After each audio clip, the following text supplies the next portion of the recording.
أعوذ بالله من الشيطان الرجيم. بسم الله الرحمن الرحيم. الحمد لله رب العالمين، والصلاة والسلام على سيد الأنبياء والمرسلين نبي القاسم محمد.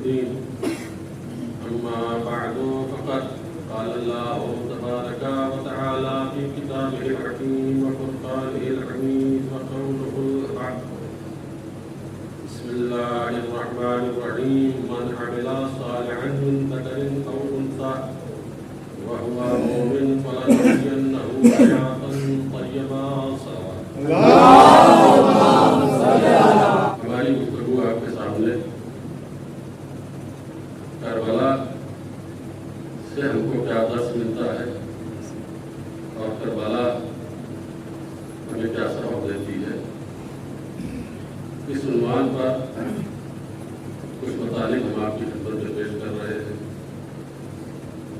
کربلا کا ایک اہم ترین پیغام اور اہم ترین درس بصیرت کے کچھ کلمات، کچھ معروضات کل میں نے آپ کی خدمت میں پیش کیے۔ بصیرت جو کربلا سے ہمیں ملی وہ اس لیے ملی کہ جو کارواں سالار ہے اس کربلا کا، جو قائد اعظم ہے کربلا کا، وہ معلم بصیرت ہے، وہ محافظ بصیرت ہے۔ یعنی سید الشہداء نے بتایا کہ بصیرت کیا ہے، تم ہمارے کلمات پڑھو تب تمہیں اندازہ ہوگا کہ بصیرت کے معنی کیا ہے۔ بصیرت کے لیے ضروری نہیں ہے کہ آنکھ ہو تب انسان کے اندر بصیرت آئے۔ بصیرت کا مطلق تعلق آنکھ سے نہیں ہے۔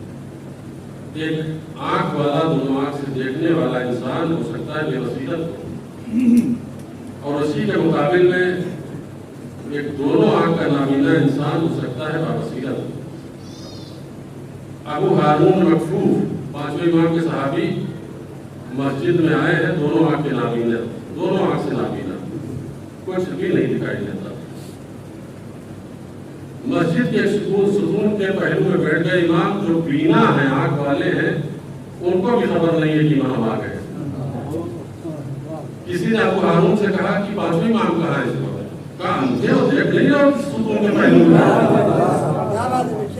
یہ کون کہہ رہا ہے؟ وہ کہہ رہا ہے کہ جو دونوں آنکھوں سے نابینا ہے۔ تو کسی نے پوچھا کہ تمہیں تو کچھ دکھائی نہیں دیتا، تمہیں کیسے پتا چل گیا امام یہاں ہے؟ کیا تمہیں معلوم نہیں ہے امام کا جو نور ساتھ ہوتا ہے اس کو یہ آنکھیں نہیں دیکھتی، دل کی آنکھیں دیکھتی ہیں۔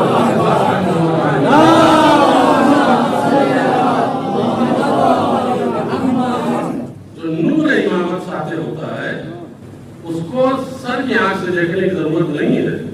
سر کی آنکھ رکھنے والے نابینا ہو سکتے ہیں، لیکن دل کا آنکھ، جو آنکھ رکھنے والا ہے وہ نابینا نہیں ہو سکتا ہے۔ ابو بصیر دونوں آنکھوں سے نابینا، لیکن اس کے باوجود ابو بصیر نام بھی پڑ گیا۔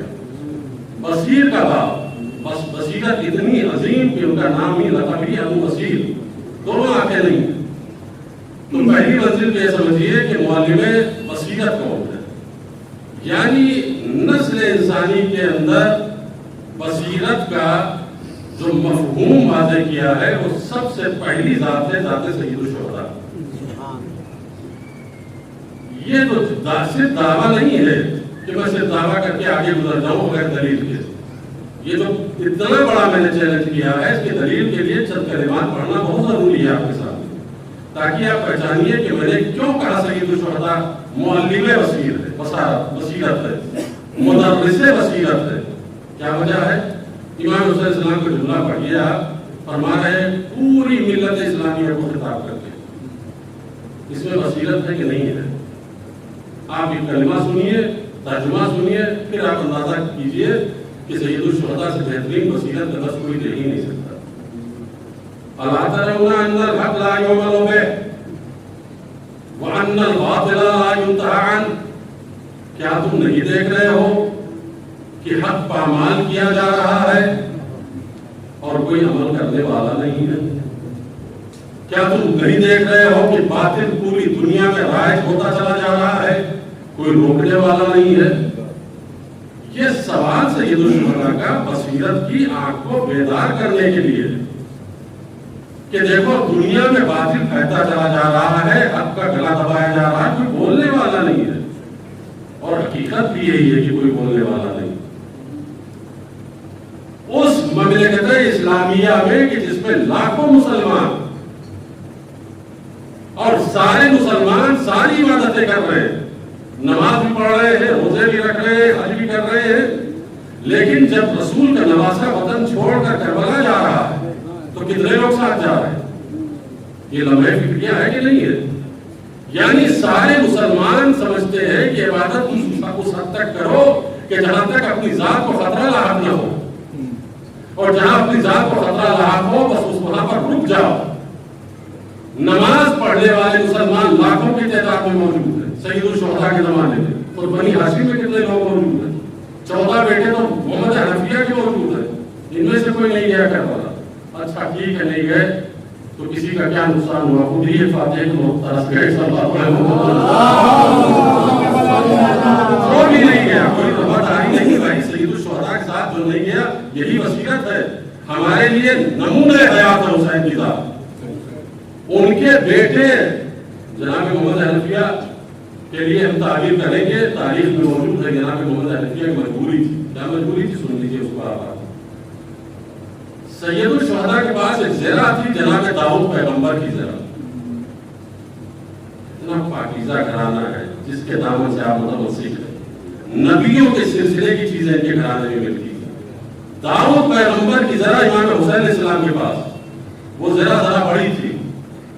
بیٹھے ہوئے محمد حنفیہ سے گفتگو کر رہے ہیں کہ بھائی یہ ذرا بڑی ہو گئی ہے، اس کو میں چھوٹا کرانا چاہتا ہوں۔ تو کہا کہ کہاں دیں گے آپ؟ کہا حداد کے پاس، لوہار کے پاس۔ کہا نہیں وہاں بھیجنے کی ضرورت نہیں، اتاریے آپ۔ امام ملتاف نے دیا، فتح بازو دیکھیے محمد حنفیہ، پکڑ میں چیر دیا اپنی ذرا کو، جتنا اضافی ذرا تھی اس کو یوں دونوں ہاتھوں سے پکڑ کے بڑھیا اس کی ایک تار تار کر دی۔ وہیں پہ کوئی بد نظر بیٹھا ہوا تھا، اس نے کہا ارے دیکھیے ایسا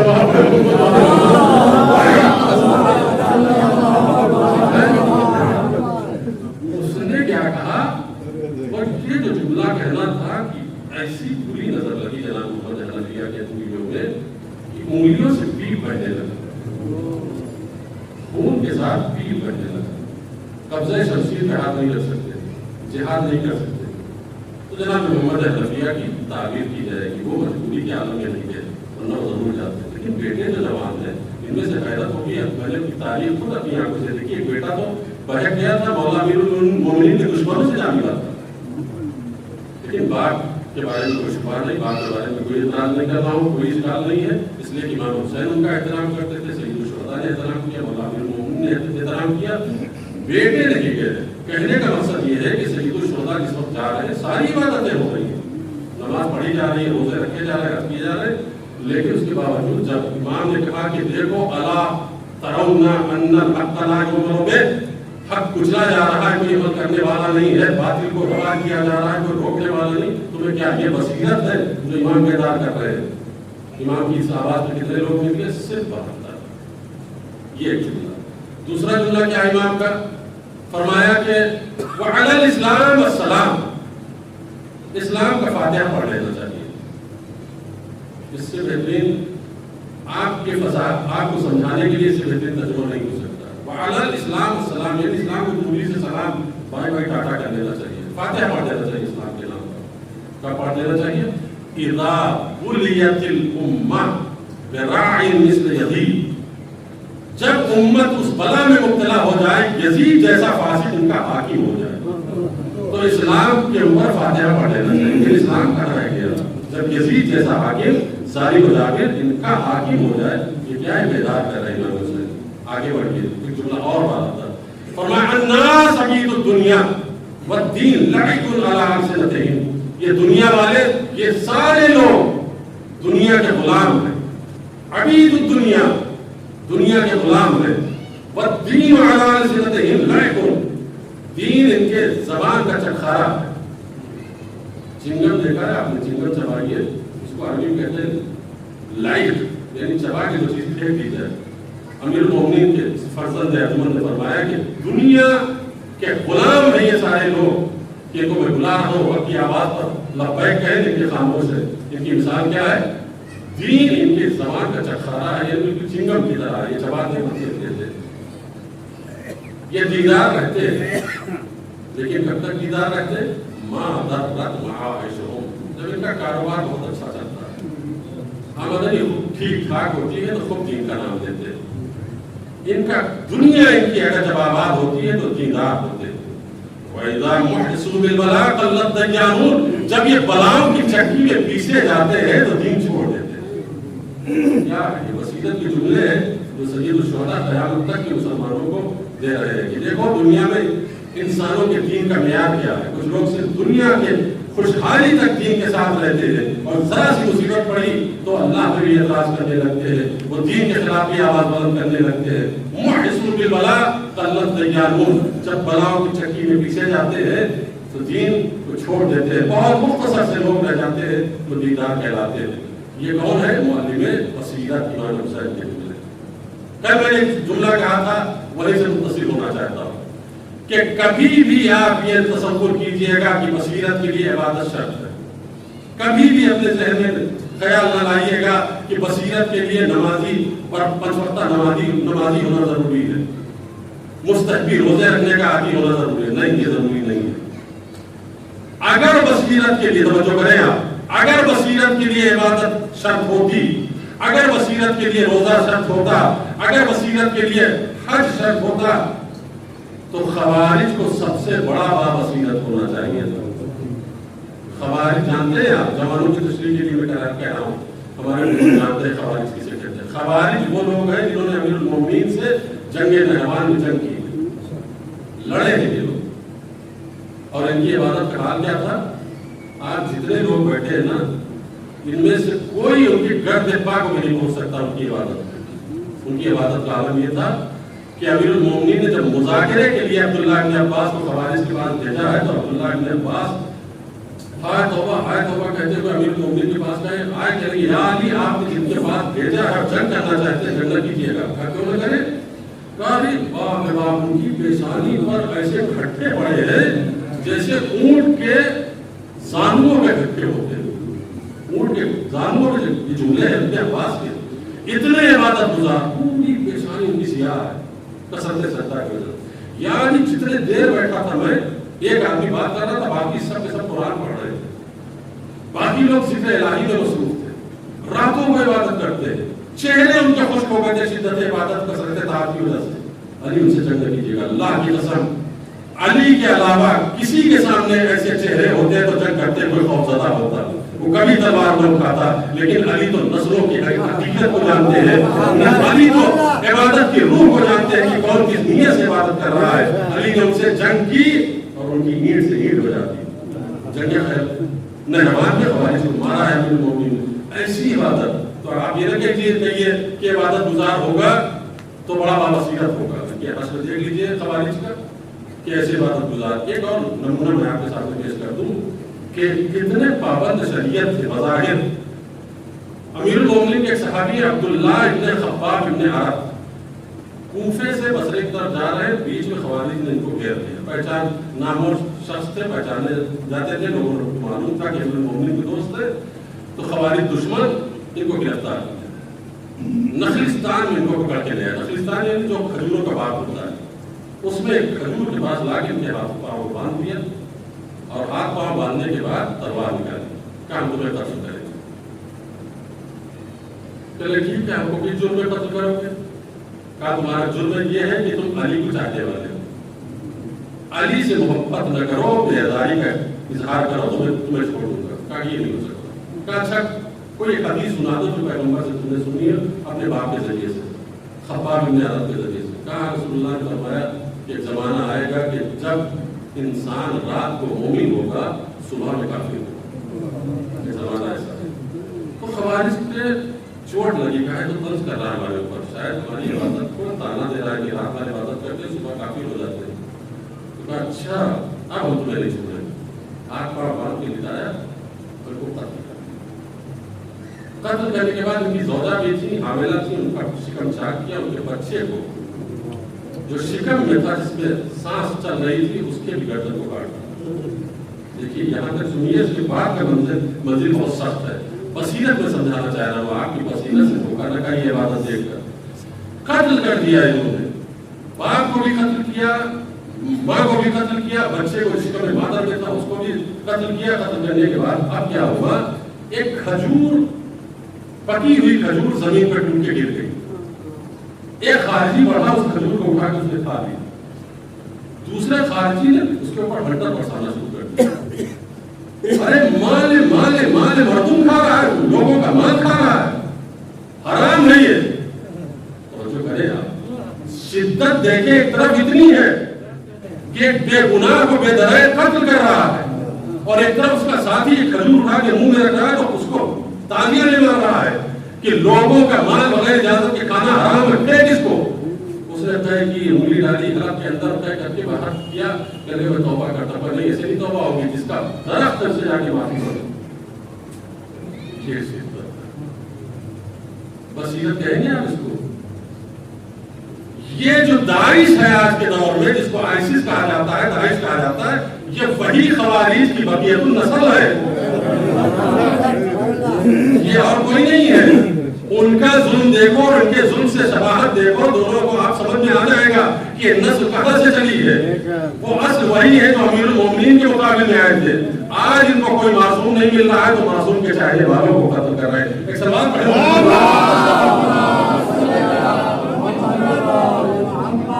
بے خطا اس شخص کو قتل کیا گیا. شدت دیکھیے, یہاں سے دو نتیجہ میں آپ کو دینا چاہتا ہوں کہ آپ ان کو حرام خور بھی نہیں کہہ سکتے. بھائی مال حقوق الناس کے لیے اتنے پابند سختی سے کہ کھجور کوئی کھا لیتا تو اس پہ انڈا چلاتے ہیں, تو یہ حرام خور بھی نہیں ہے. دوسرے یہ کہ یہ عبادت گزار بے نمازی بھی نہیں ہے, بے روزے دار بھی نہیں, لیکن اس کے باوجود کیا وجہ ہے کہ اتنے سخت شقی القلب ہو جاتے ہیں. معلوم ہوتا ہے کہ عبادتیں انسان کو نرم دل نہیں بناتی ہیں. نرم دل کیا بناتا ہے؟ سیرت ائمہ.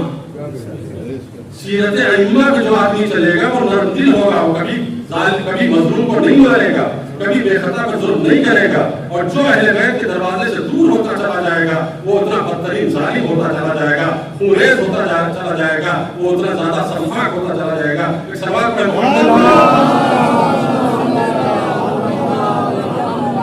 بصیرت عبادت سے نہیں ہے, بصیرت آنکھوں سے نہیں ہے. بصیرت ایک عطیہ الہی ہے کہ جس کو اللہ چاہتا ہے عطا کر دیتا ہے. اور بصیرت جب عطا ہوتی ہے تو نابینا, بھی ایک واقعہ میں آپ کو خدمت میں پیش کیا کہ نابینا ہے لیکن ماں کو پہچانتا ہے. ایک نابینا اور ہے دربار ابن زیاد میں. جب شہزادی کے خطبے کی آواز کانوں سے ٹکرائی تو پوچھا کون؟ یہ تو علی کا لہجہ ہے جو کانوں میں آ رہا ہے. کیا علی آ گئے؟ کہا نہیں علی نہیں ہے, بنت علی بول رہی ہے. اللہ اکبر, یہ کیسا زمانے کا انقلاب ہے کہ علی کی بیٹی دربار ابن زیاد میں تلوار نکالی, حملہ ور ہوئے, لیکن اس محبت کی بھاری قیمت ان کو چکانی پڑی. ابن زیاد کے سپاہیوں نے ان کو گرفتار کیا اور قتل کیا. یہ کیا ہے؟ یہ نابینا ہے لیکن بصیرت والا ہے, اہل بیت کے لیے جان دینے والا ہے. سلام پڑھے محمد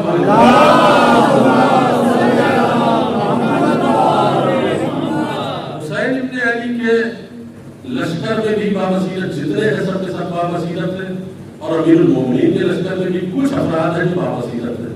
آج ایک کا ذکر میں کرنا چاہتا ہوں. ایک شخص ہے جس کا نام ہے زید بن صوحان. ان کے دو بھائی اور یہ تینوں جنگیں جمل میں شہید ہوئے, سیحان, صوحان اور زید. یہ تین بھائی جنگ جمل میں امیر المومنین کے ساتھ, یہ جنگ جمل میں جب جا رہے تھے مولا امیر المومنین کی حمایت کے لیے, تو ام المومنین کا خط آیا ان کے پاس, زید کے پاس. اس خط میں لکھا تھا کہ دیکھو زید, تم کو نہیں جانا چاہیے جنگ میں, تم نیوٹرل ہو جاؤ, اپنے گھر میں بیٹھو, اس لیے کہ ہمارے اور علی کے بیچ کی جنگ ہے, ہم کو اس کو نپٹانے دو,